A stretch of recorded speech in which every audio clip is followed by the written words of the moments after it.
Rogue transmission incoming.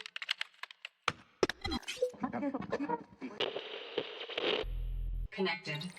Welcome to Rogue and Blasted podcast. So a little intro of what's coming up. So we're going to catch up with everyone. We're going to tackle some more grimdark Would You Rather, of course, and maybe look at some new releases as well. So this week we're missing the Great Wolf. He's off doing some physical activity, which is a bit disturbing, but he's doing a run, I think. Half marathon. Is it half marathon? Yeah. Okay. Madman. It's Scotland as well, isn't it? So it'd be cold and hilly. Yeah, icebergs. Yeah, no. So this week we've got with us James. Hello, everyone. I slightly I thought you might be moistening your larynx again, James, this week, but no. And we've also got Connor. Hello. Oh, I was hoping for an E up. Hey up. And we've got our tech priest Dan. Oh, there we go. Thank you. Didn't disappoint. Hello, guys. So let's kick off with a couple of traditional grimdark Would You Rather. Yeah. I've got a choice. I've got about 3 here. I'll kick off with this one. Let's get us warmed up. So, would you rather explain to an inquisitor why you said, "I don't think the Emperor is real"? Or would you rather hide from a gene stealer cult that keeps inviting you to just one more meeting? James, why don't you have a look? Have a little go at that one. These both sound like they're going to end badly. I can't think of a clever way out of either of these. So, as I am for the Emperor, I would rather hangle with the gene stealers. You know, let's see what happens. If I end up with a bobbly head and an extra arm, then that's just the way of it, I suppose. You could take them down from the inside. I could try. Yeah. I could be a mole. Yeah. Okay. With a bobbly head and an extra arm. All right. And the extra arm could be handy. Yeah, you never know. Might have claws. Awesome. So James would never renounce the Emperor, so he's gonna tangle with the gene stealers. No. Yeah. Connor, need any more context for this, buddy? No. I would go with the Inquisitor, right? But there's some logic behind it. I will portray it as if I was I generally believe the Emperor is real, but I wanted to see if anybody has any heretical sort of, counter agent here. That's good. Whether or not she'll believe me or not. Yeah. Oh, that's good. Yeah, I like that logic. That's very clever. Yeah. Nice. 2 good answers there. And really well thought out answers like that. That's like an exam question answer. Dan, how about you? I believe I read a story at some point that basically said the people taken in by the gene stealer cults because you're so brainwashed, you're actually quite happy and just a bit oblivious. And you look at your abomination that you've helped give birth to, and it's just like, oh, look at the cute baby, even though it's got like 12 arms and is trying to kill you. So ignorance is bliss, and maybe you just go, sure, I'll come to the meeting. Okay. Yeah. James is thinking, was that actually really what you were thinking at the outset, James? You're like, actually, I'm just embracing the cult. Yeah, well, I suppose if I've been down in some horrible mine and then some girl comes along, hey, come to this meeting with me, and then come to bed with me afterwards, even if she looks a bit weird, maybe that would be a good option. I don't know. It's quite dark down there as well. Yeah, get me out of the mine. That's another situation where an extra arm on each side might be interesting. Yeah. Yeah, go with it. Perhaps that's right. Go with it. Brilliant. Connor's face right now is priceless. He's just there, horrified by what's being said. I'm getting to know James more and more throughout the weeks, Yeah, each step into James's world is more disturbing than the last, I think. Amazing. Cool. Yeah, nice answer. I can't really improve on any of that. I like Dan's was just sort of surrendering at the just blissful ignorance at the outset, no resistance, just. But the annoying thing is though, the Tyranids come in the end, and you worship them, and then they eat you anyways. Yeah. So even if you succeed, you're dead. Even if you succeed, if you fail, you're dead. If you succeed, you're dead. Yeah. There's no happy ending. Yeah. A little bit like. Let's not talk about happy endings, Connor. A little bit like life in the Imperium, you might say. If you do, there's not a ton of happy endings. If you don't do it, you're dead. Not like working for the greater good, though, is it? That's all happiness. Greater good. All right. I've got one more, and then if anybody else has got one, we can throw it in as well. She's got a couple. All right. We'll do this. We'll do this one. The Canoness leans in close and whispers, "Your faith must be tested. You can either fight off a squad of training servitors with a broom, or dress as a scantily clad penitent and run through live fire drills while the sisters aim at your shadow." Dan looks a little bit thrown by that, so you're getting this one first. Oh, good. They're aiming at your shadow, right? They are aiming at your shadow, but sisters are quite accurate. They are, yeah. We're not talking space marine accurate, but yes, yeah, yeah, I think so.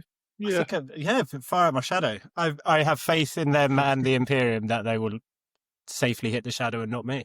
You know that bolt rounds explode on impact, right?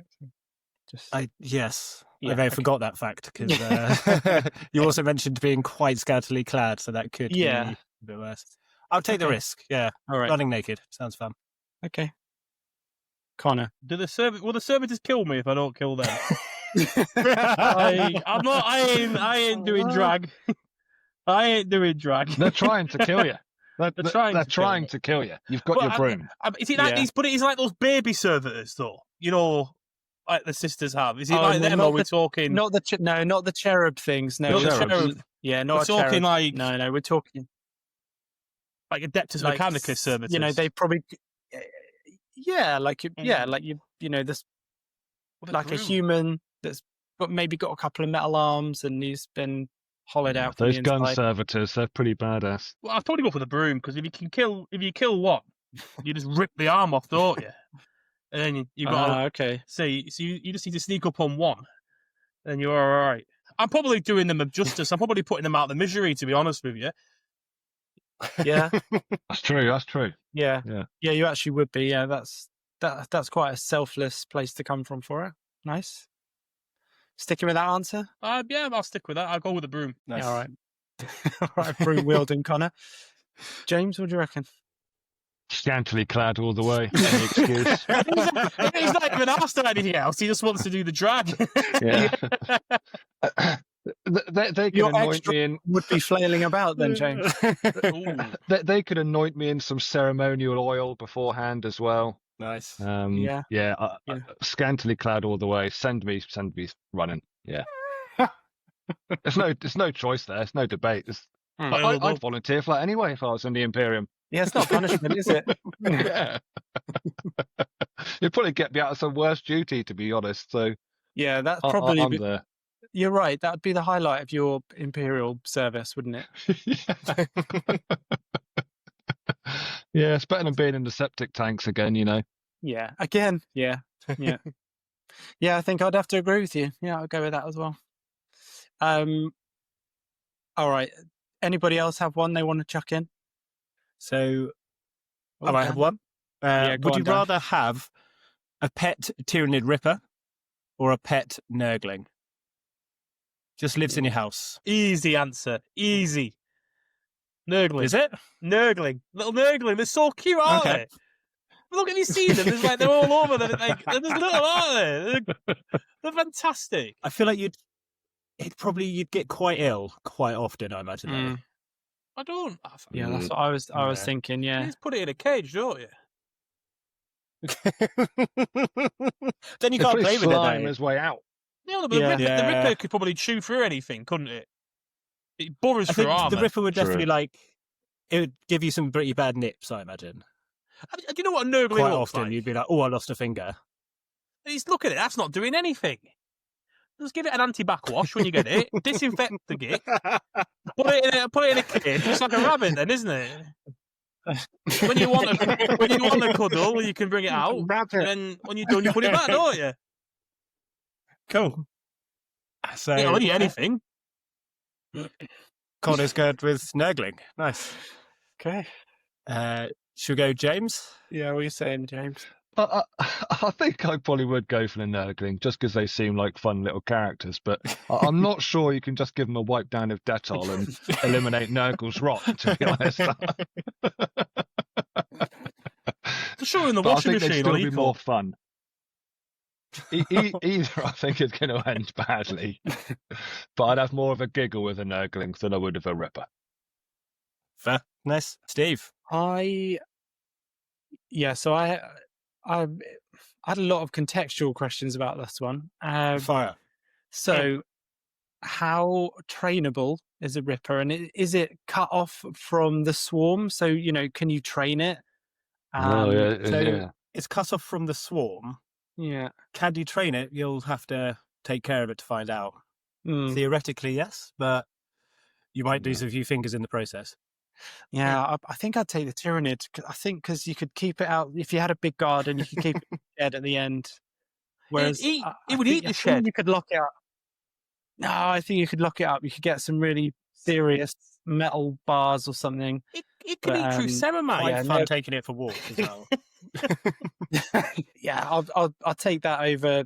Yeah, just Nurgle's rot and my garden turning into just absolute wasteland. Nice. They're all bad yeah. scenarios, aren't they? I think Steve Irwin could have trained a Ripper, so maybe you could. Yeah. Yeah. Yeah, I agree with that. That's it. Mm. Nice. Yeah. Can you do an Brilliant. Aussie accent, James? Nah, mate. He sounded more brummy than the Australian. Yeah, that was a bit proud, actually. Dan, any advances on those? Ripper. I think it would be a Ripper. Ripper, mate? Yeah, I just think it would be quite fun to take for a walk every now and then. Yeah. You wouldn't take it get down to the bothered, would you? beach. If you lived in No, a dodgy no, area, no, no. you wouldn't get bothered if you were walking a Ripper around. People's like somebody's annoying little dog runs over, starts yapping at the Ripper, rips or bites it in half. You just sort of carry on going. Yeah. Yeah, Nice. nice. All Cool. right, cool. Nice little round that. Well done, guys. So little catch up with everyone and I'm having to think back to our last session. It's a little while back, but James, we'll kick off with you because I think last time we were talking, you were streaming the world competition, but you hadn't quite finished. Oh, yes. Yeah. So how did that resolve? Very enjoyable. France won. Oh, did they? They were the champions. Yeah. We win. 2 years in a row they've won now. Apparently they're very, very good. Hmm. Very good. But apparently their kind of tournament scene is a lot more team-based than a lot of other countries. It's much more the norm for them to go and play team tournaments, whereas, say, the norm here in America would be singles, yeah. with the odd team thing crops up now and then. But it's the opposite for them, from the sound of it. So maybe they're just a little bit more geared into it because it is slightly different. The way you kind of write your army lists and things are a bit different. Yeah, it's enjoyable, good fun. I mean, the stream that I watch is good fun anyway, just sort of the stuff they come up with. And I think it helps. The guy who runs it, he is probably about the same age as you, Steve, I think. He's early 40s. Okay. And so a lot of the references are kind of 80s, 90s movies, that kind of stuff, that Right. kind of sci-fi era. So it's easy to kind of have a giggle along and chip into the chat at times. Okay. So yeah, it was good fun. Nice. What factions did they have? A real mix. A guy there from Spain was playing Orc Speed Freaks that you'd never sort of normally Bonkers. see. Bonkers attachment. Yeah. He won a couple of games as well. He did all right. More Sisters players whereas in singles they've kind of fizzled out a bit. There was quite a few of them there. Loads of knights, inevitably. Loads of Death Guard, inevitably. Lots of Space Wolves as well. Lots of Space Wolves. And otherwise a general mix, a bit of everything there, which was quite nice to see as well. A few different models and stuff to see, and everything was really nicely painted too. Oh, okay.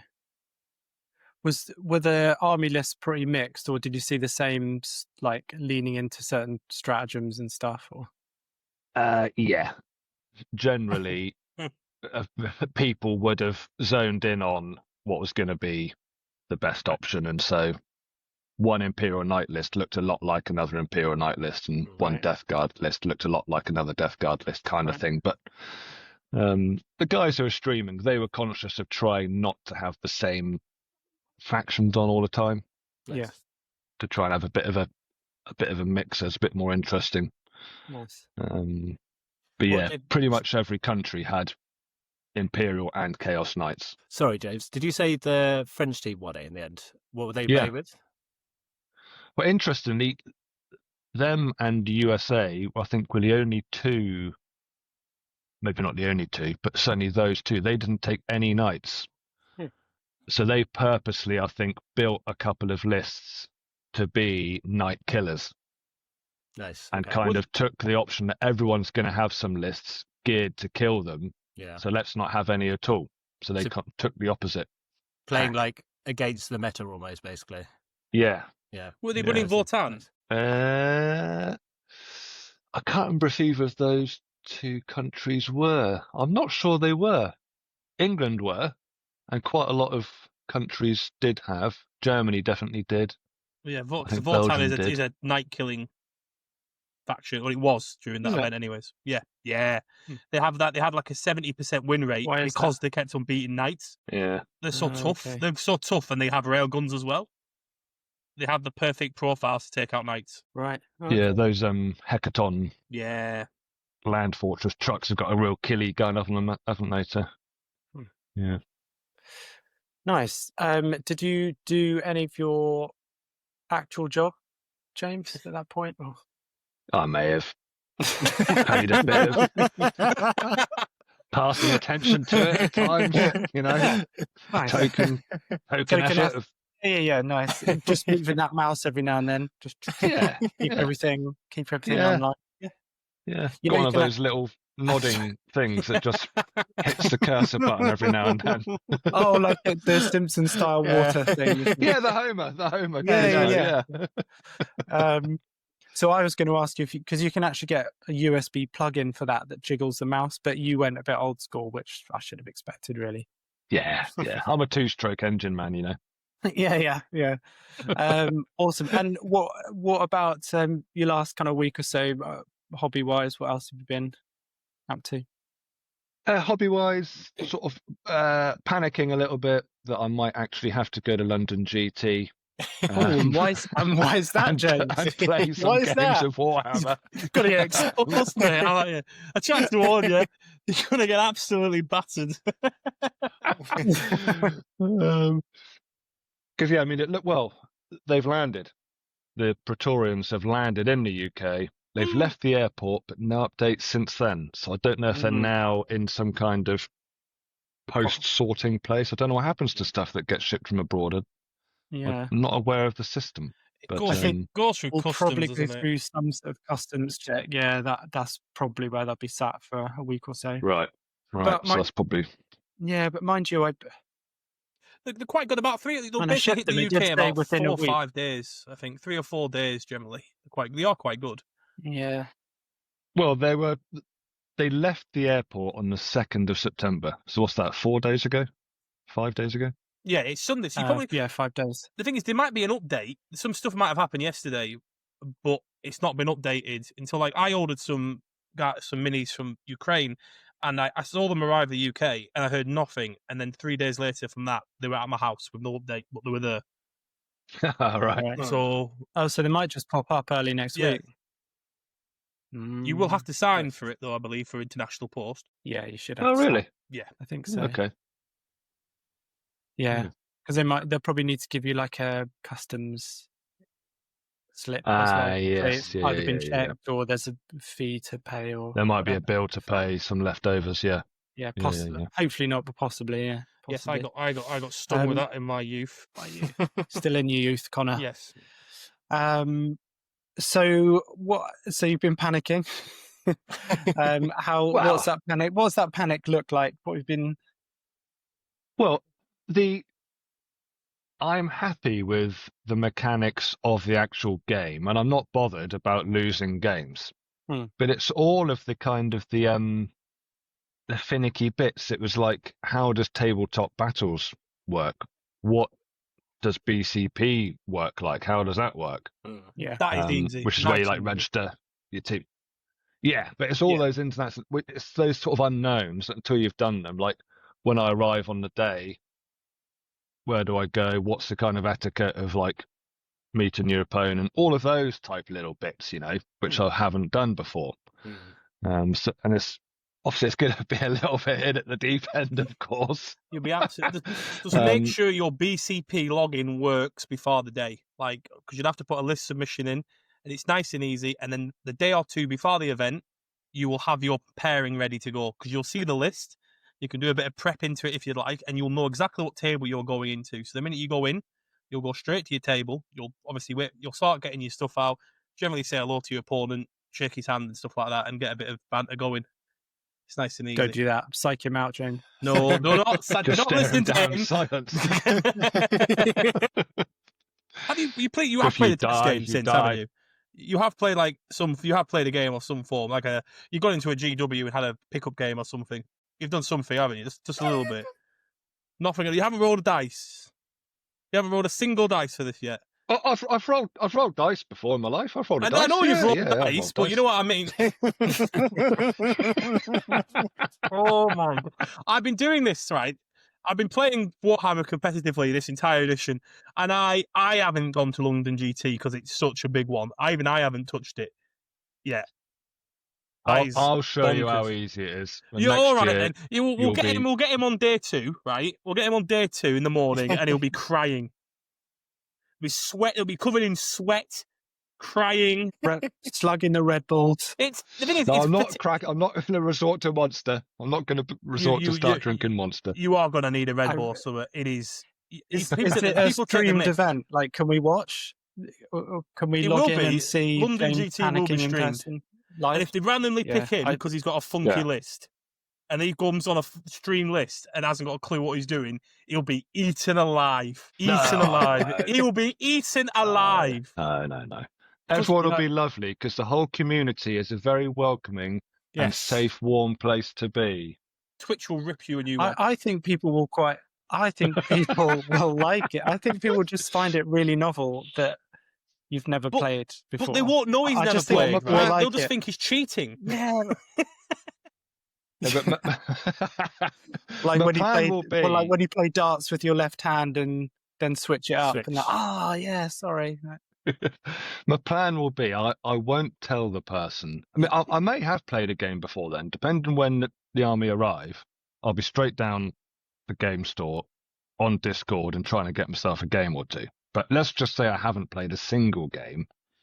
I will tell my opponent that I'm very new and I haven't got much experience. I won't tell them it's my first game because I think that'd freak them out as well, potentially. I would think, is this guy taking the piss? Is he trying to get in my head?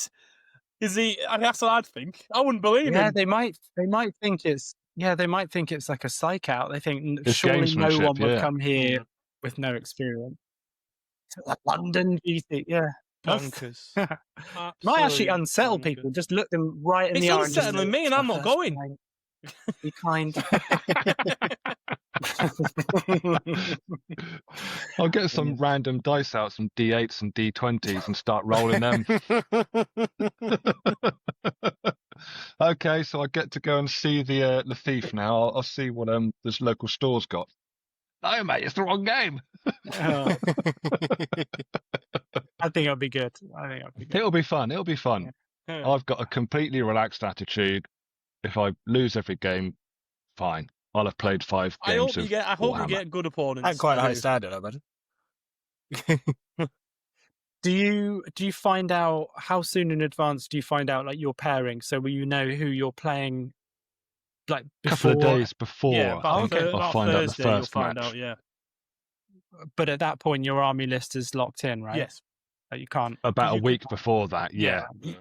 Because they go through all the lists and they check everything. They make sure no one's put a spare unit in or the points are correct. And Yeah.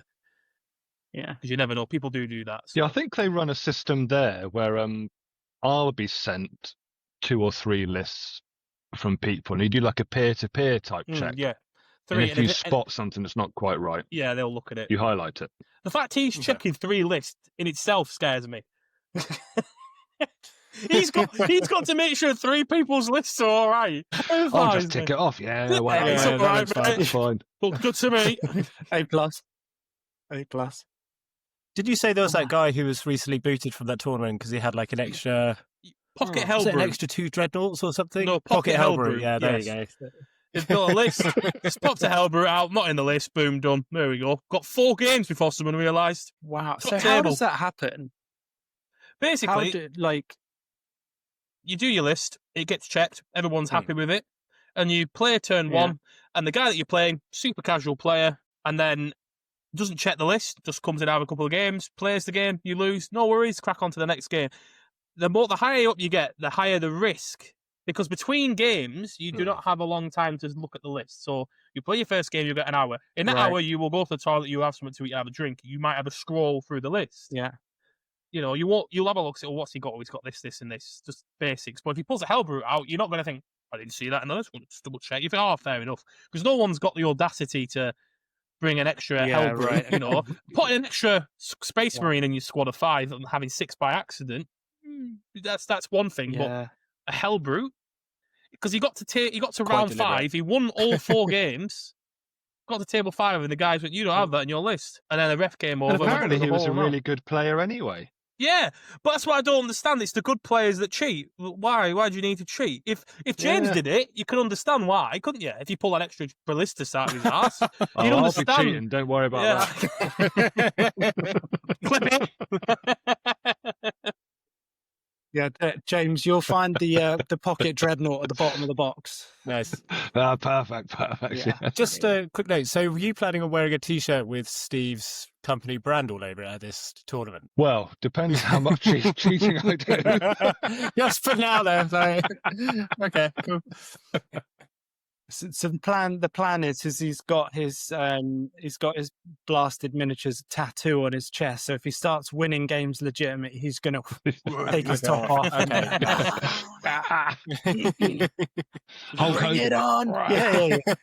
How much did it cost for a large rub-on sticker then? Those rub-on tattoos as a Not kid. much. The little wash-on one. I was going to say iron-on for a minute. That wouldn't be. That's smart.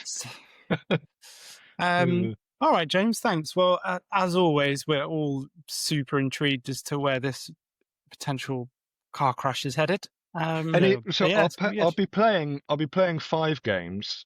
Yeah. Guaranteed. Obviously, if I go 5-0, then I'll go into the shadow round and play a 6th game. Gotta. I will tell you this right now, right? If you get to the shadow round in this event, you'll quit 40k. No, I will throw my carry case with my entire Tau army off a cliff. If you get to the shadow round, I will make that bet right now. There's no way you're getting. I wouldn't let you do that. I wouldn't let you. You won't do it though. It's not. I have a better chance of winning the Euro. What kind of cliff, Connor? That's what we need to know. What kind of cliff? I don't know. Water underneath Ben the sand? How high is the cliff? Ben Nevis. Throw off Ben Nevis. All right. I mean, that could be a great series, couldn't it? Connor throwing his army off the top of Ben Nevis. The vlog ready, yeah. What I was going to ask is, what are your predictions? Will it be 5 losses? Maybe 1 cheeky win? So I'd like to say 5. I'd like to say 4-1. I would like to say, but look at my little face. I don't understand how you're pulling a win at the most competitive singles event in the UK without a single game played.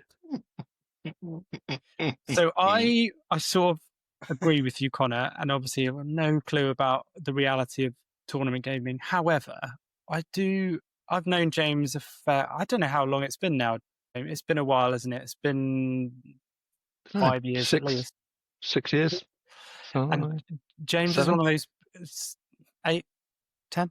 James is one of those people that is very easily underestimated, and I just think there's a reason your nickname in your employment is Stealth.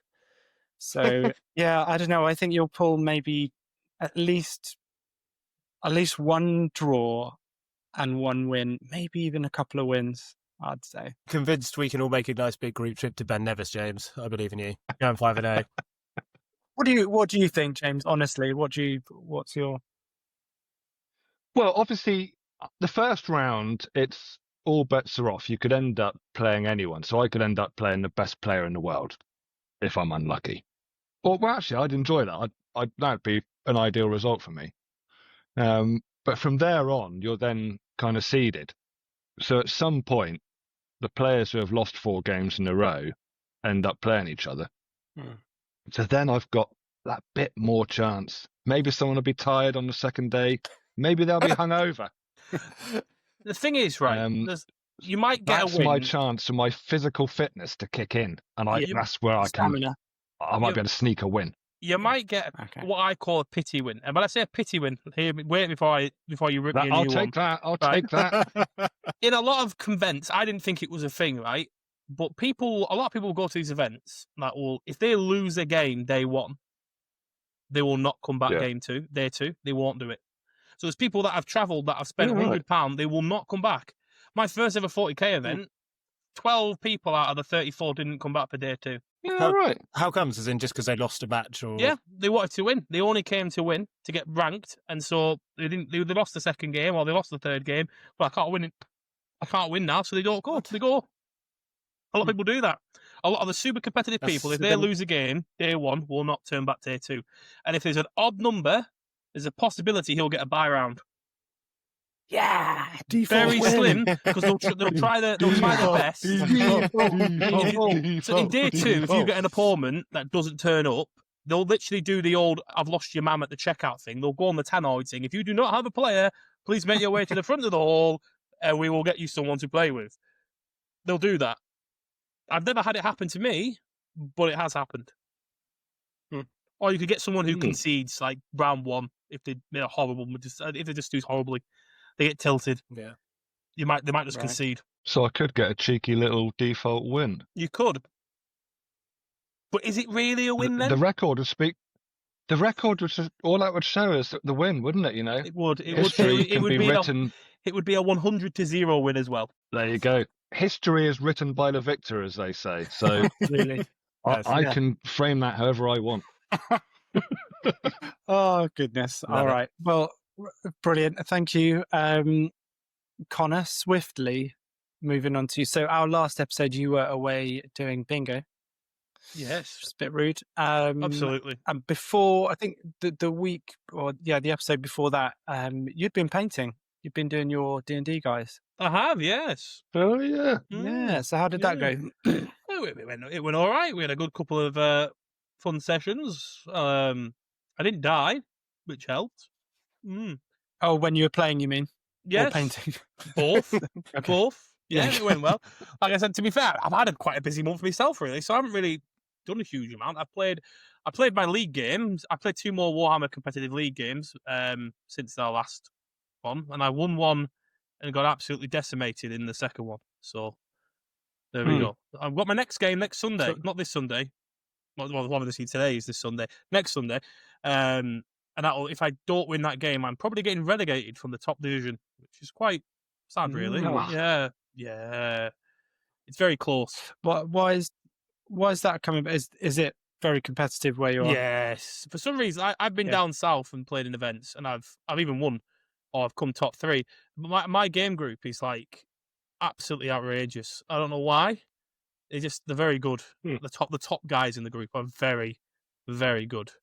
And you just know going into it, you're not winning that game. Yeah, it is really good training. And that's probably why I do well when I go to events outside my gaming group, I suppose, because I'm expecting to play people of that level. And if I don't, I generally do quite well, really.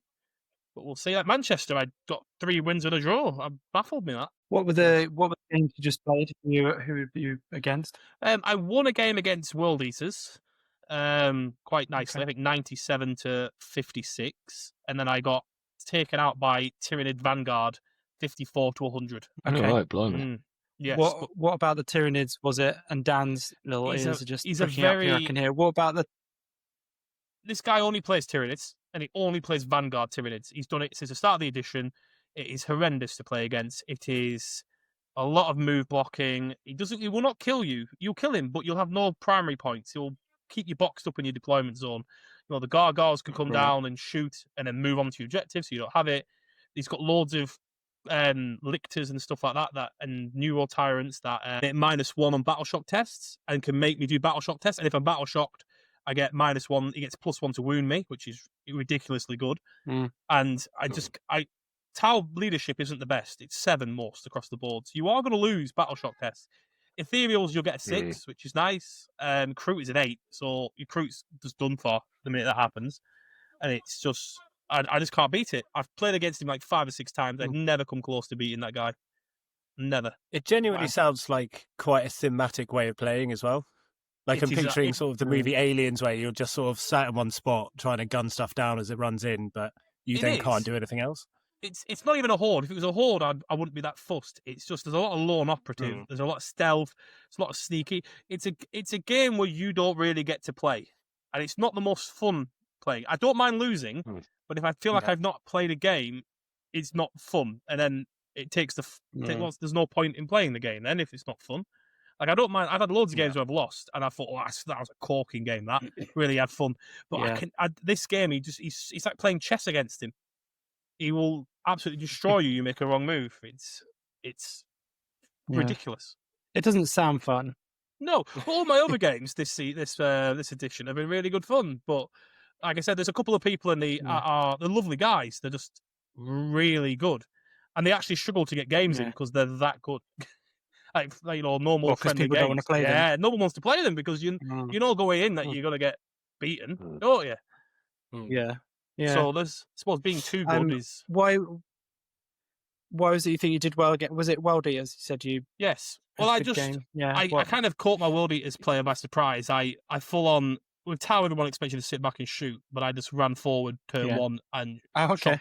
shotgunned You ran him in the towards face. the World Yeah, Eaters. I ran Okay. to. He kept it out of the open. He didn't think I would move that fast or move that aggressively, so he left his stuff open. So I thought, Yeah. all right, I'll sacrifice these units. They'll die next turn, but he's having to tie up half of his army dealing with me in his deployment zone.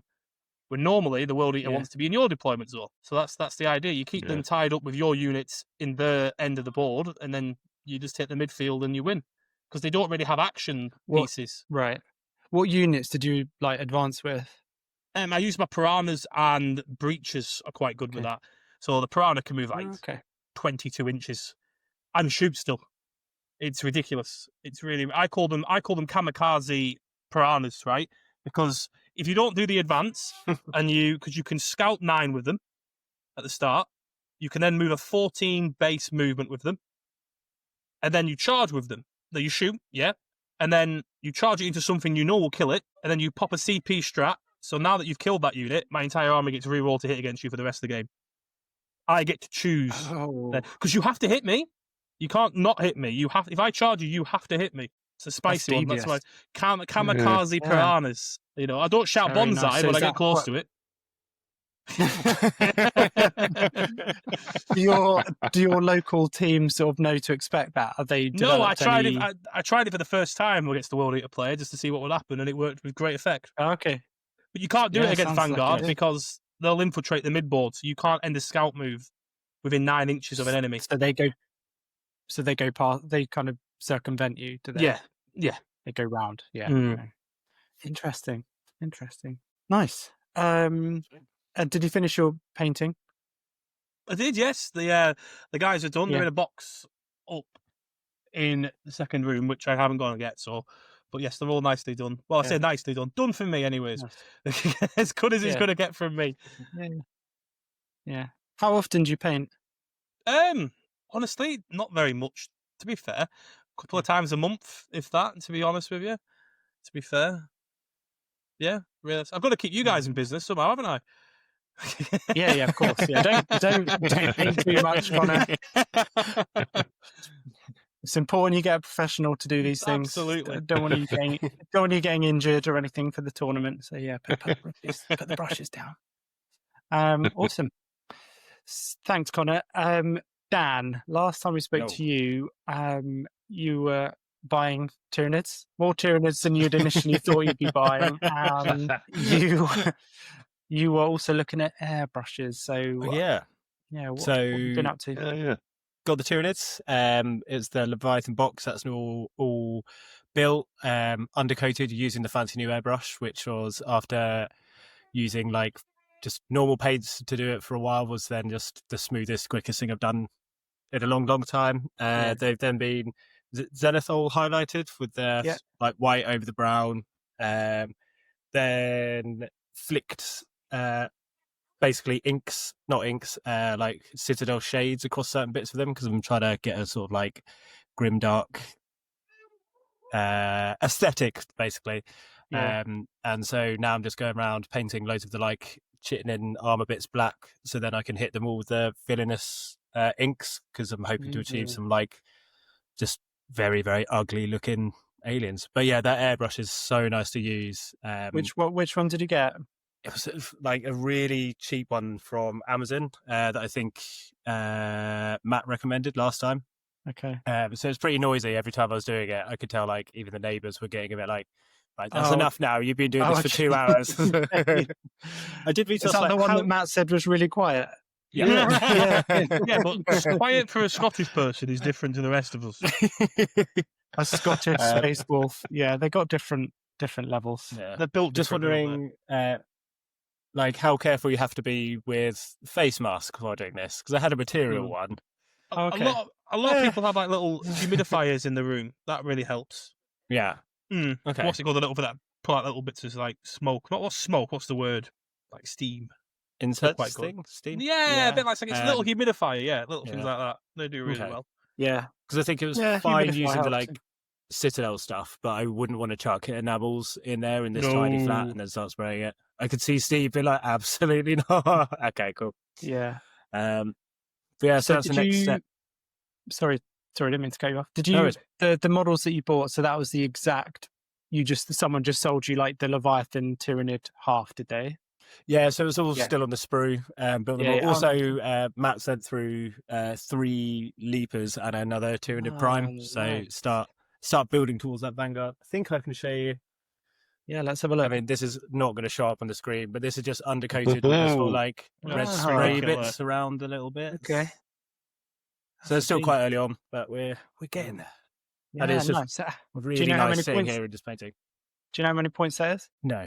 No. No. Haven't looked at the Arbalist stuff properly yet. Do you have the codex?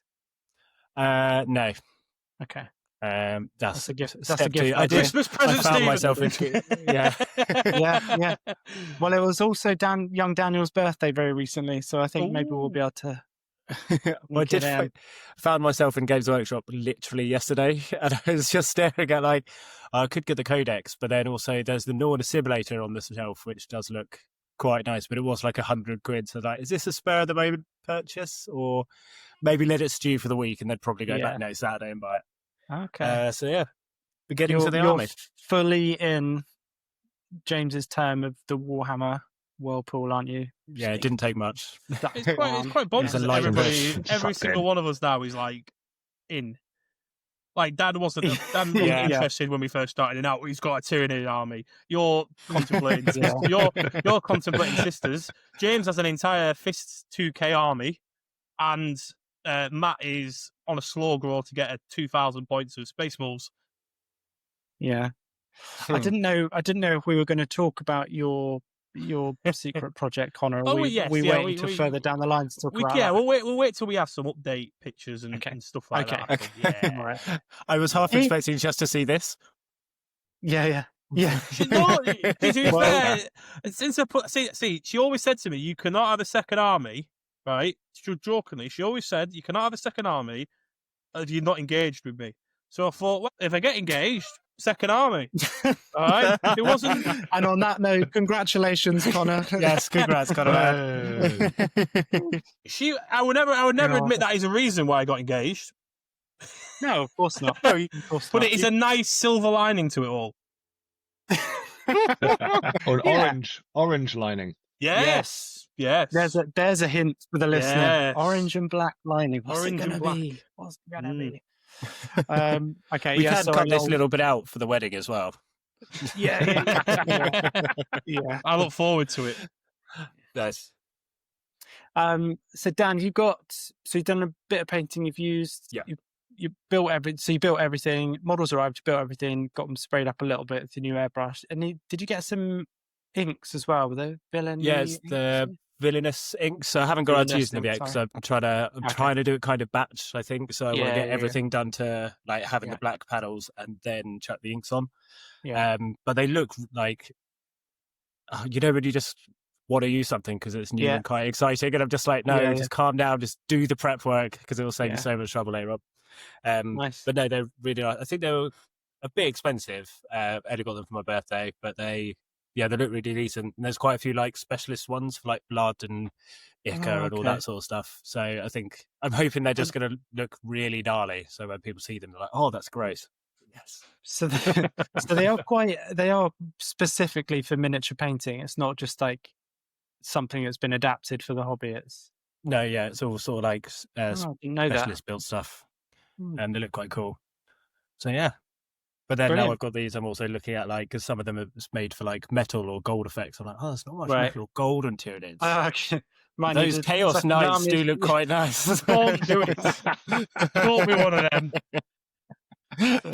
Don't be one of them. Good. Yeah, I'm looking yeah. forward to seeing that army come together because it's going to be like a very different look, aesthetic. And Tyranids are just cool as well, aren't they? I think because nowadays, I remember you pointed out like the old Tyranid models, they would look cool, but you'd compare that old model with the old box art or codex art, and you just feel like, well, these are kind of two completely different things. Yeah. And nowadays they're looking like really, really close. Yeah, It's they're quite much impressive. more Yeah. in line, aren't they? Yeah, agreed. Yeah, they look a lot more sort of terrifying. Although the Gene Stealer model just hasn't really changed in like Oh, there we go. I got it as well. 30 Yeah. years. Oh, that's Oh, is that? that's the national alert thing. It's quite a creepy sound when you're alone by yourself in Yeah. a flat. Yeah. Oh, we've lost Have we James. lost James? We've lost James. They've James, hit Dorset. James has been dragged off. Spooky. Ooh. There he's back. Yeah, that's not a nice sound. No, well, it's not meant to. Oh, we've lost him. Oh, he's gone. Think. You could say his recordings failed, so he might have to log back on. Yeah, that was really creepy. Well, it worked, Yeah. didn't it? I think That's it's really creepy. you normally hear that noise in like horror movies, Yeah. bad sci-fi films, or stuff like that. Like so you are just apocalypse like, Yeah. movies, you know what I mean? Like Oh. World War Z Yeah. sort of. Creepy as What fuck. that what was. message might that sound be sending to our brains that we're unaware of? Yeah. It is a If we all conspiracy start theorist. chanting for the greater good, we know. Yeah. We know what's happened. Yeah. So what's I was going to ask a load of questions about that, but that's fine. It's fine. So slightly derailed there. So yeah, Dan, that was a little recap on Tyranids and stuff. Yeah, you definitely need a codex, though, right? Yeah, thinking it's the same because I originally when we first got started again, I was like, I'll just get some stuff to paint. Yeah. And now I'm already like, well, I should probably play a battle or two with them, just There's- so they're not just sat on a shelf gathering dust. So Well, you and James are not that far away from each other, are you? no, I was about to say maybe we could do a Yeah. practice before the tournament, or would that We- ruin the whole? The premise of having your No, first I- game at the tournament. No, I think there is something amazing about that, though. Just going again, like, no, completely new. Let's do it. We do need a Warhammer World meetup at some point where we can all play then. Yeah, It's right in the middle of 100%. all of us then, isn't it? We'll get you VIP flights, Stephen. You're all right. Well, there's an airport at Nottingham, isn't there? Yeah.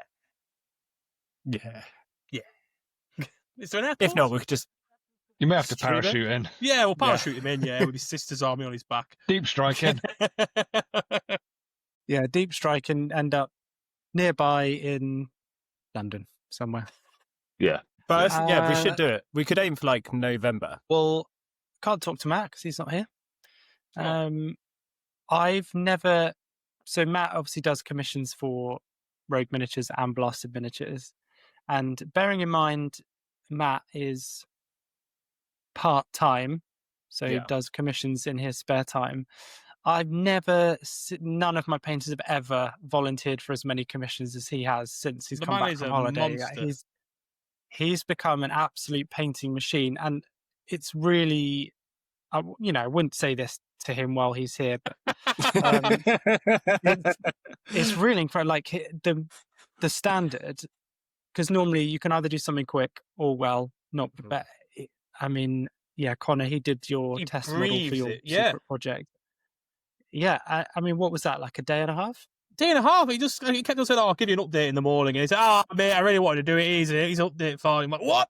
I just spoke to you an hour ago. He's like, "Oh, I couldn't resist." Yeah. Like, what? I said, "Oh, can we just change some metal on the gun?" Yeah, here we go, done. I mean, what? the man's a monster. Yeah, it's really incredible. Absolutely. Yeah. So he's doing. So I'll try and remember everything he's doing. So he's currely doing He's got 3 for me at the moment. Red Commission. So he's got Magnus the Red Commission at our highest tier, like elite level, which is the highest tier. So I mean that in itself is probably like 10 hours of work. He did Connor's done your test model. He'll also be doing batch 1 of yours. Yep. He's doing a commission redo. He's also doing, I think, 13 troops for. So we do. Rogue Miniatures does box art for Steamforged games, so he's also doing 13 models for them. That's very cool, by the way, as well. I saw that. That's really cool. So the one model they've released, it's called Hellraker. Awesome model, like really cool game that it's War Machine, but that will pale to compared to some of the stuff that's going to be coming out. Like it's bonkers. It's a really cool miniature range. So yeah, he's just I don't know how because he's got family, he's got kids, he's got a full-time job, and apparently a second full-time job painting. So yeah, very amazing. Because depending on the age of the kids, he might just be running a bit of an assembly line of like, right, you base coat, you layer 1, you layer 2. We have cracked Matt's secret. Yeah, he's child labour. Child labour sweatshop in his Scottish basement. Oh dear. Cool. So yeah, hopefully he'll be back next episode. We can have a little catch up with him. For myself, just very quickly, so I managed to get a certain Imperial Fist commission complete and shipped. Is there going to be is he going to be an expansion on that, James? Have you thought anything about that? Because we have seen, I know we'll probably go through it in the updates, but the fancy new Lysander model. Yeah. With the Imperial Fist combat and box. some Assault Terminators have been rumoured as well at Christmas. Just saying. Nice. Well, I wanted to just play a few games first. I thought, let's be sensible. Let's actually play a game of Warhammer 40k. Because he might hate it. He might hate it. You never know. Imagine. Can you imagine? Yeah, this game sucks. I might start just jumping from game to game. I've already started lining up Blood Bowl teams. I didn't mention that, but could you have a Blood Bowl team of heavy intercessors, or you could try? I don't know if you could proxy them as anything. I'm not sure, but I did notice there is a Norse Blood Bowl team, and I reckon Matt would bloody love painting them. Yeah, they look like Berserker Space Wolves. They're the little players. Yeah, and he's got plenty of time at the moment. Yeah, he's got nothing on. The thing is, on top of all these commissions, he's doing his own. He's still churning out Space Wolf stuff for himself. Yeah, I forgot to mention that. Yeah, he's doing a lot of, and he does painting for his mates. He also helps his son paint a bunch of Imperial Fists. So he must run through hobby supplies like nothing else. He's got Votan on the go as well. He did that really cool he's power fisty guy. Yeah, he makes me feel very inadequate with the amount of painting that I get through. Yeah. So yeah, Imperial Fists are on their way. Got those. It was quite sad boxing them up. I definitely could have got them boxed up a day, but I was like saying goodbye to some little friends. I've had them here since February, like March time. I think they were delivered. Yeah, you moved with them one time, didn't you? So yeah, they've been through a lot with you. 4 months for a 2K army. That's quick, really though. It's a good service. That is Miniatures. that's quick. Very good service. Thank you for noticing. Well, don't Connor. forget he moved during that time. Yeah. And he had some kind of horrible ear infection. Mm. And he's got Yeah. 2 little, what are those little creatures called? The little things. Kids. The little ones. There's 2 little things. Humans, that little live in the- babies. 2 little babies, aren't you? Things, those little things. small members of the Gene Stealer cult. The Rippers. Yeah. Yeah. The Watch Nurglings. their heads don't get too bobbly.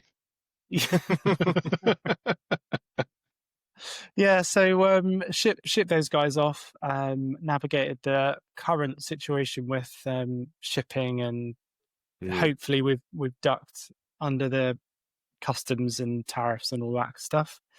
And then, so I've just taken on another commission for Ember Guard, and I had no idea what this was, but you guys heard of that before? Never heard of it. Is it a No, company? so it's a GW Age of Sigmar based like box tabletop. Right. box, but it's so the Ember Guard is the unit. So the Ember Guard is the name of the box set, and you get some. I'm going to struggle with names. So you get one. I think you get 3 or 4 Skaven models, and then you get 3 of another faction. I'll look up the name later on. Who are the sort of the armored guys in Age of Sigmar? The Sigmarites, that I call them. I don't know what these What, Stormcast Humans. Eternals. Stormcast Eternals. Thank Stormcast. you. Yeah, Stormcast Eternals. Yeah, thank you. Yeah, so you get 3 of those, and then like 5 Skaven models, but it's all on a tabletop board. It's an Underworlds one. That's what it is. Yes, thank you. Yeah, it's an Underworlds box set. Yes, but it's set on. But it does have like a board, like a hexagonal board that you play on. So it's like a self-contained board. Oh, it's got some nice game models. I've never had that. Yeah, they are really cool. It's really, really nice selection models, and everything you get in the box set is great. Basically, it's like all in one. You get everything you need. It's pretty inexpensive as far as GW kits go as well, and you get everything you need to get started. Does it not? Because I always think if you're getting these like new boxes every now and then and building and painting them, that must be so difficult to not just get you straight back into the hobby full time. Because that's what always gets me is as you go through the process of just like, I could keep these as like little side squad and get more and keep building from there. Well, especially with something like this, because it's just nice to have like a self-contained game that you can. Yeah. You know, with 40k, you've got to bring a lot of different elements together. You've got to like find other players. You've got to have terrain. You've got to have your dice. And It's quite a bit like James. You've been looking at Blood Bowl. I think that's probably a bit similar. But it's just quite nice to have a game in a box that you can just pull out an hour's game, and then you're done and you can move on. So that's the first time I've looked at a set and thought, oh, you know what, I might think about getting this, but I don't know. Anyway, probably won't ever get around to it. But it's a really cool set. It's got nice models. So I definitely recommend checking it out if you're at all into anything like that. And the Whirlpool has maybe grabbed me on another front as well. So James very kindly bought me the Sisters of Battle Codex. Nice. Thank you for doing his commission. Yeah. Have you thought on a scheme yet? Sorry? I said, have you decided on a scheme yet you want to do? Or is this very early days? Yeah, no, so I have. So let me backtrack very slightly. So I had I'd say probably about 2 years ago, we looked at doing as part of Rogue, we looked at doing pre-painted combat patrols. So just that people could buy like off the shelf, if you didn't want to wait and you just wanted to sort of buy like something off the shelf and have it delivered like within a few days. So a few of us looked at just buying the combat patrol, painting them up. Well, my combat patrol was Sisters of Battle just because I quite like the look of it. I think I built 3 models and painted them, and then we got sidetracked with other ideas because, it's when you're actually faced with like, okay, I think there's something like 27 miniatures in that kit, and they're quite detailed models and stuff. So it sort of didn't. And also the other thing that I kind of shot myself in the foot is rather than doing them, painting them to sort of like our lower tier. I went big, painted the first one at, equivalent of our highest tier. And I thought, well, I've just spent about 4 hours on that one model. That translates to a lot of time to get everything finished. So yeah, I had this combat patrol. And then, that was the sort of the chink in the armor. So I've expanded that slightly.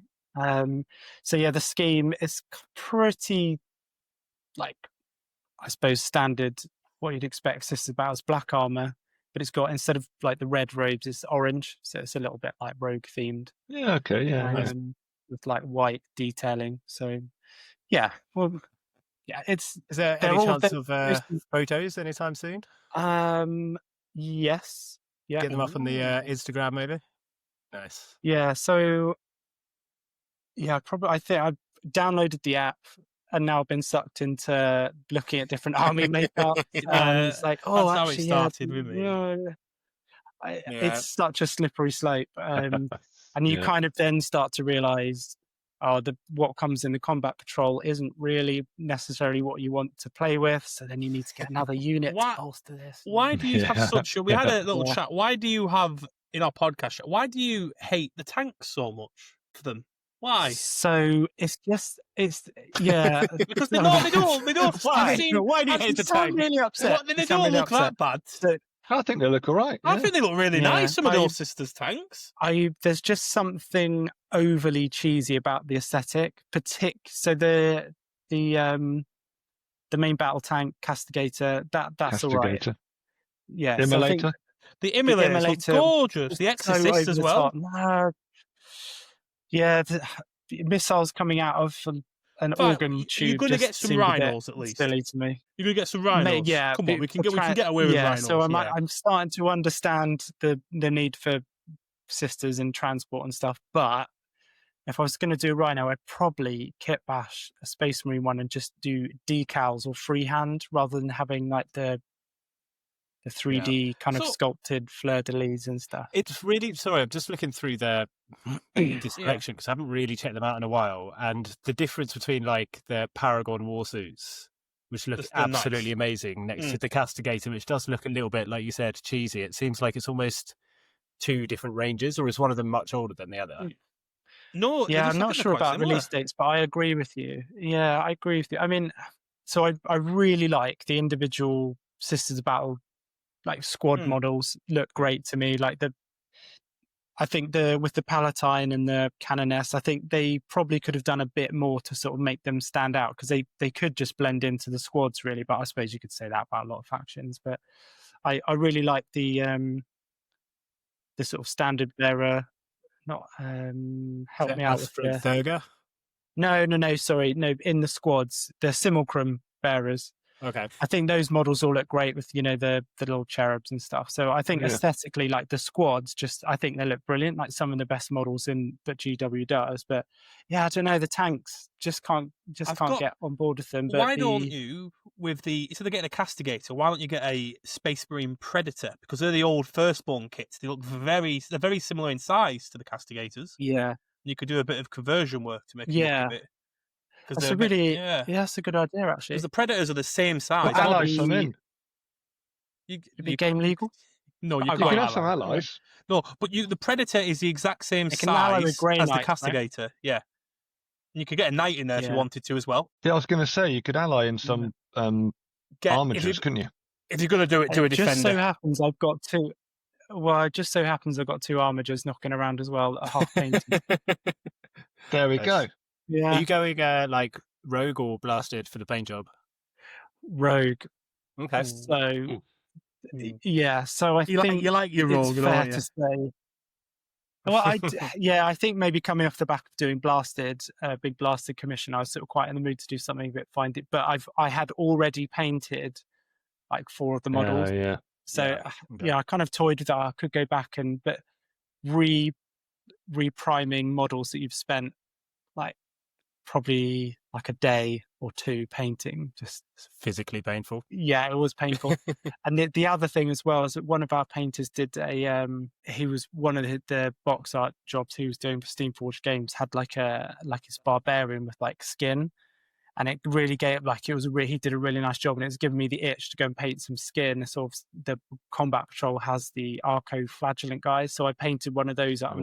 Again, like shot myself in the foot, spent about 3 or 4 hours painting this like really intricate skin and like getting all the tones and the shadows. And then I thought, am I going to do that 9 more times? So yeah, I don't know.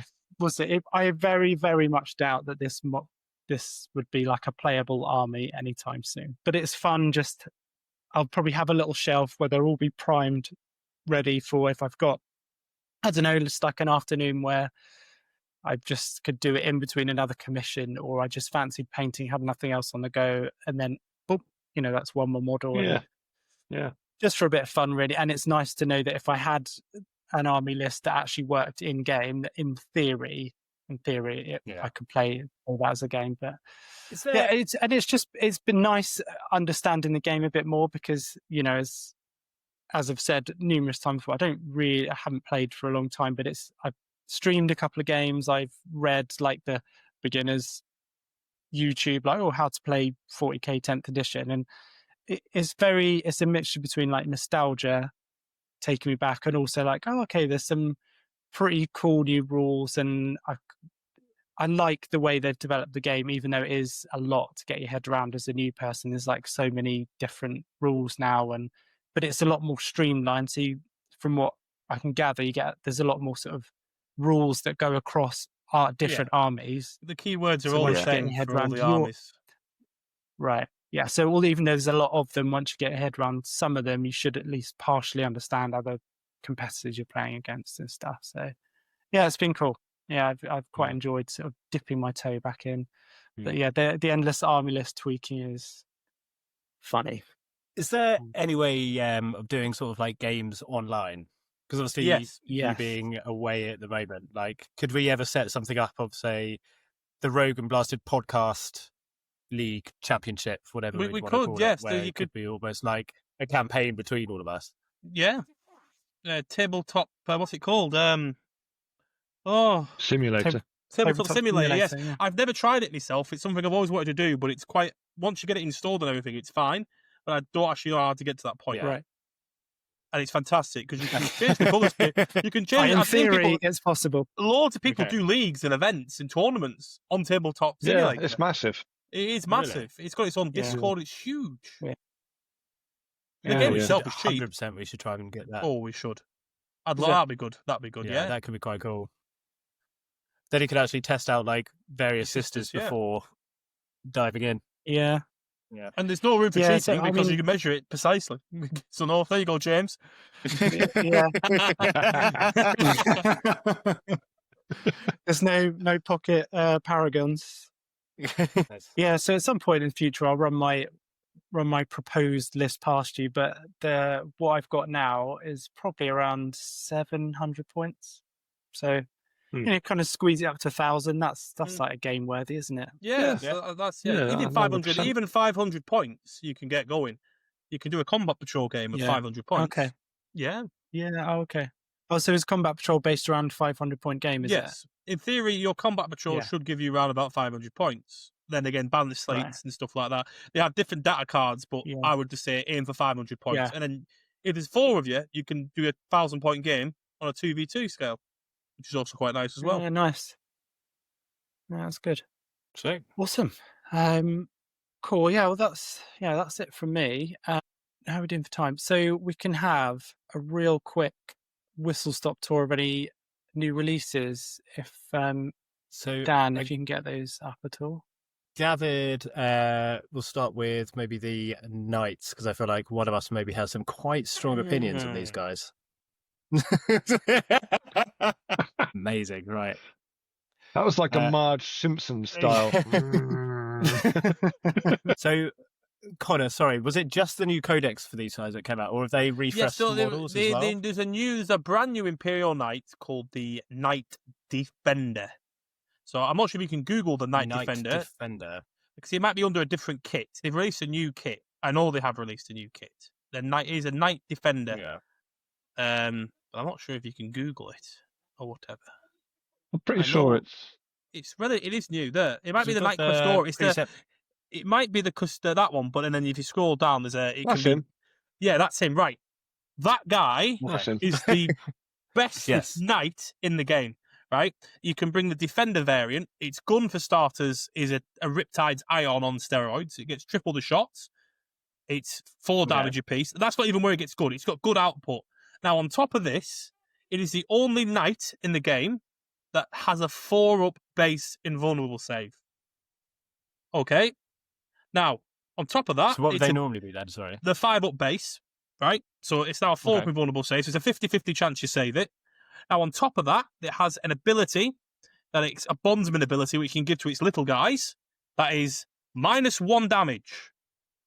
So, all right. Now, on top of this as well, so you can pick 2 little knights, or if you're in a different detachment, 3.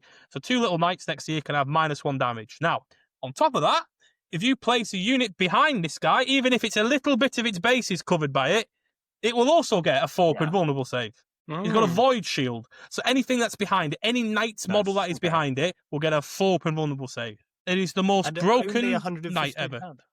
Yes. How many points is it? It's good. All the points haven't released, but I reckon it's going to be about 450 to 500. I'm hoping.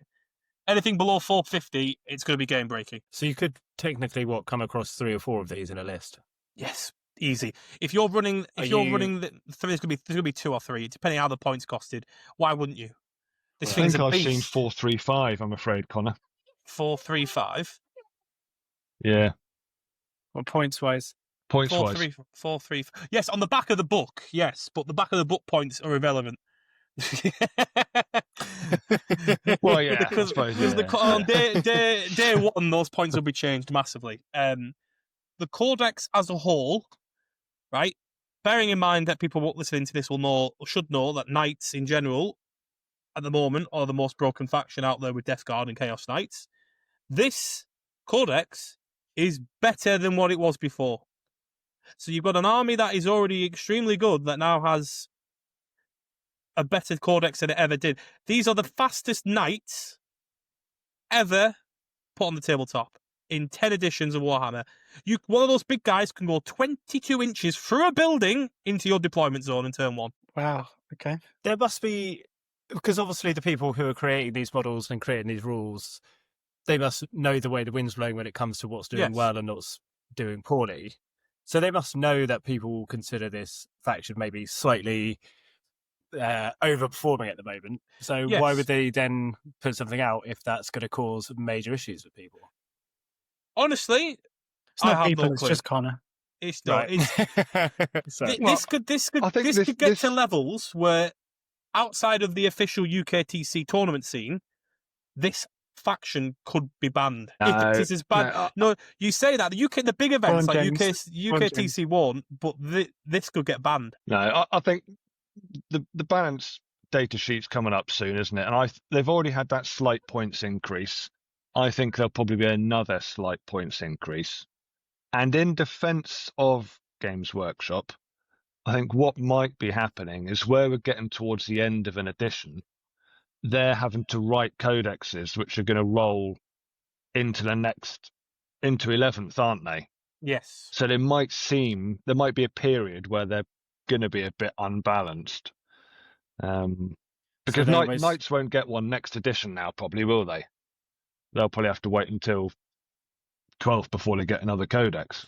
No, they'll get a new codex every edition. Or right at the end. Yeah. But it'll be right at the end again, won't it? But this codex got knocked back 4 months because the roadmap said it should have been out 4 months ago. Then it miraculously changed. So I do not know. I don't understand why they've released a codex or going to release a codex that is so powerful when the faction is already so powerful. I don't understand that. You're going to have to do rules changes on this, which means that codex is going to be void, like on the first data slate. But could you go on? Like, for instance, you yourself with your Tau, could you key them in for killing knights? No, not as it is right now. Surely you could, couldn't you? You think that? Right. Okay, not when you like. Normally, you'd go right. Big guns, AP, kill them. Yeah. You got a 4-up standard invul now, railguns so or it's, you got a something. 4-up invul now. It's a Necron on 28 wounds. Even a Yeah, railgun I suppose, maxing out does 12, maxing it out. And not only do you have them, you have the little shits running around as well that will smack you in the face as you try and take down the big ones. It is, but the thing is, right, turn 1, that can end up in my deployment zone. It can't charge me, thank God, because they didn't give it advance and charge, because that's the only thing it needed. But realistically, that could do a base move of 15, because they've got the deeds where they get a +2 inch on their move. So that could be a 14-inch movement. It can go through buildings, but you might take a battle shock check if you roll a 1.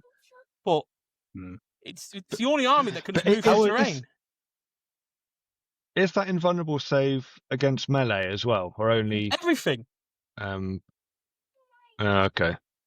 So what's the void before shielding this is specific only- defender? What was the current method that you guys have for dealing with knights then when you come across them? You generally just bring big anti-tank guns and you try and outboard control them, because knights don't have a lot of board control. You can deep strike behind them. There's gaps. There's always gaps, and that's how you take advantage. You just when you take say them off board objectives. control, Connor, what do you mean by that? I mean, you could have the state. So basically, let's say there's 3 big knights and 4 little knights. So you'll focus on, all right, I'm going to go heavy left flank. I'll take out the big knight and the 2 little knights. Now the other knights are so far away that I have this side. I can do my actions. This is my objective. I could push for the whole objective. It's you have the control of the board, so to speak. But as it stands right now, you can put a big knight. If you could put a defender on an objective, that is 8 OC. And a little ones as well as 6 OC. It's very hard to take them off. Like, they lowered the toughness, so they're now T11. So they are easier to wound, but they've got an extra 4 or 5 wounds each. So they're actually got more wounds. They're very hard to kill. You can see, like, I could beat a bad Knights player. I could beat an okay Knights player. I can't beat a good Knights player unless these are points costed into high heaven. If this is 500. That's different. If this is 500 points, then that's because you can't bring many of them then. That's 1,000 points. That's half your army for 2 of them. Then, all right, I can live with that. But if they go very soft and they want to see how it all works out, this could be like, you know how the Orc detachment came out and it broke everything with the Daka, with the sustained hits. More Daka, yeah. Yeah, more Daka. That would be worse than that if it's not tuned well on points, because the detachments. James, how would you deal with a Knights player? Well, I think Connor's probably what he's just said then touched on something that the problem with some of these factions is in the hands of an already really good player. That's when they then become really overpowered and almost unplayable for an average Joe or someone new like me. You know, it just becomes completely unplayable.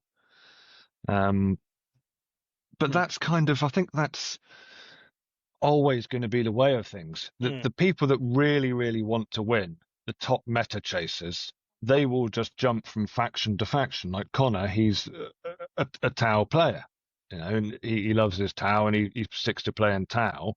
But some of these people, they'll have one of every army, or they'll borrow armies from people, depending which the most powerful faction is, and they will rock up at a tournament.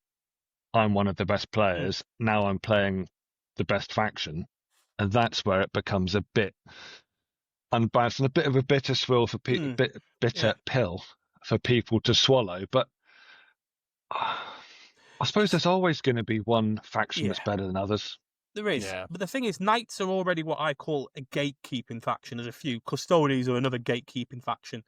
When I say gatekeeping, I mean, if, let's say, Dan decided, I really like the swarm aesthetic of Tyranids, or no, I really wanted a load of Orc boys, and you did it that way.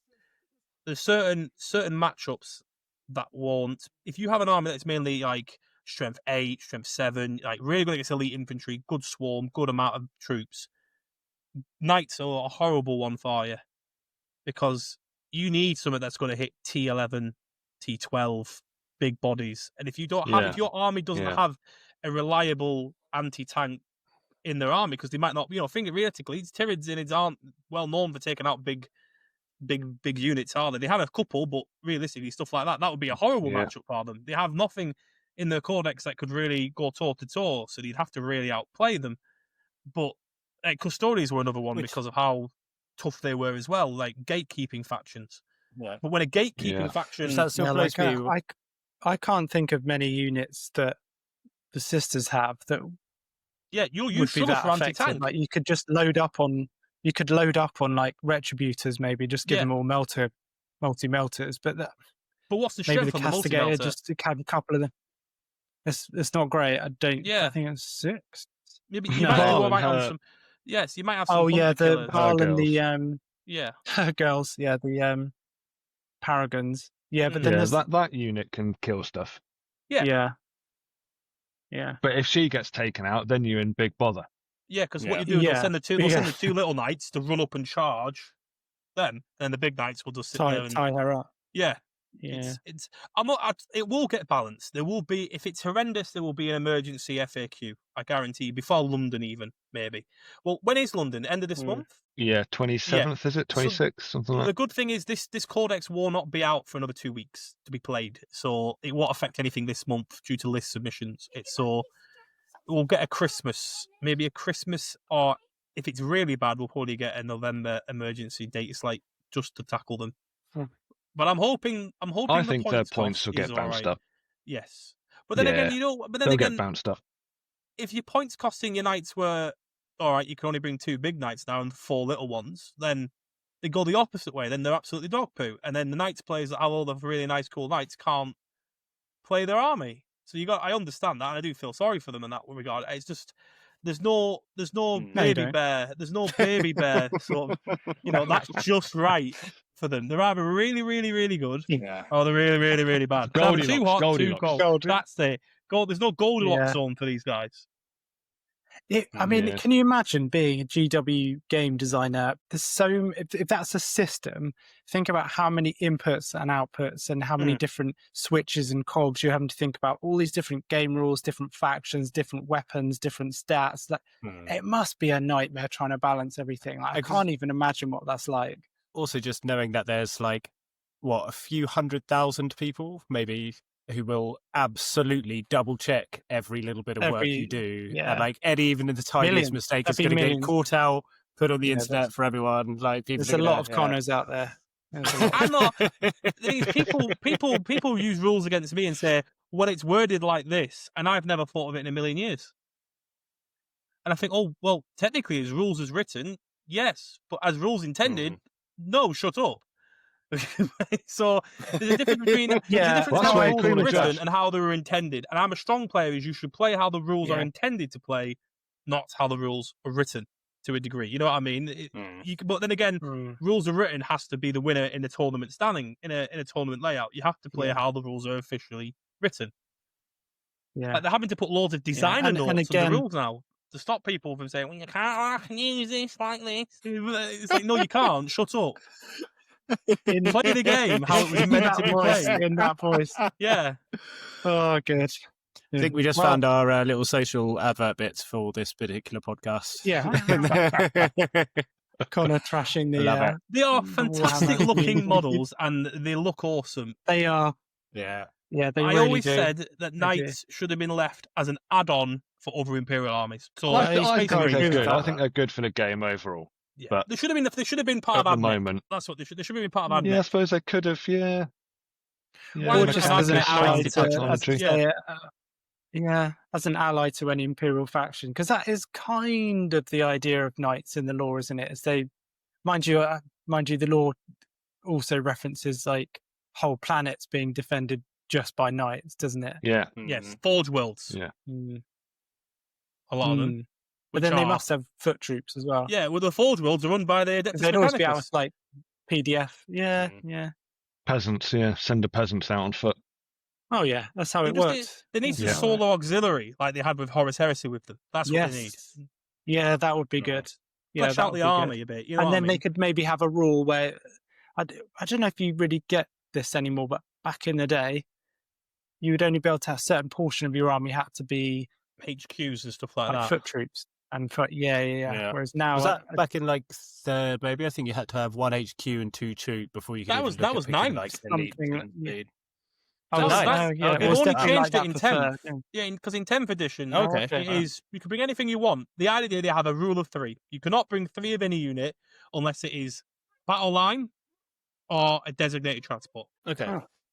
And people tried to break the designated transport rule, but now you have to start off in a transport because people were bringing 6 rhinos just to move block everyone. So now you said you have to put a unit in that rhino or it blows up. Oh, okay.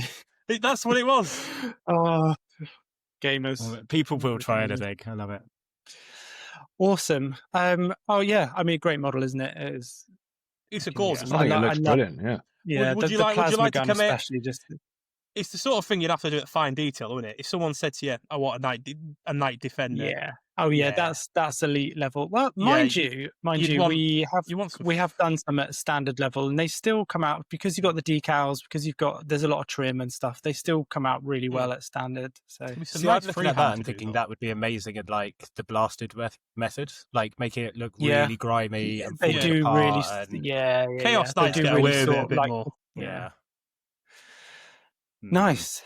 All right, guys. Well, that has Nice. been a merry little jaunt through our hobby. Thank you very much, all of Apologies you. about the rant. And No, no, that was fantastic. We love a Connor rant. It's just, It's the highlight. my friendship group is the same. I'm like, we hate knights now, and now all the good players in our group. There's 4 knight players have popped out of nowhere in our gaming, not shop, in our gaming group, and then we have there's little groups in the group.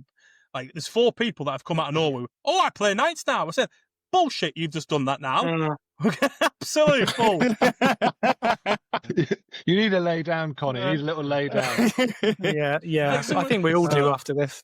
Yeah. But somebody put, oh, this looks absolutely broken. I'm going to give it a go though because it looks fun. And so I put underneath it, typical Knights player. I put underneath it, typical Knights player. It's absolutely broken, but I just want to make sure it is. Yeah. At a competitive tournament. Yeah. Nice. Awesome. So the only other little announcement to do, and this is super exciting, of course, is that you can now get a Rogue and Blasted t-shirt. Ooh, very exciting. So yeah. Where can we get them from, Steve? Oh, thanks for asking, Dan. You can get that on either the Rogue website, which is rogue-miniatures.co.uk, or Blasted Miniatures website, which is blastedminiatures.com. Yeah, nice. Thanks very much for your time. Thanks for listening along, and we will see you next time. See you later. See you later, Later, guys. Rogue transmission ending.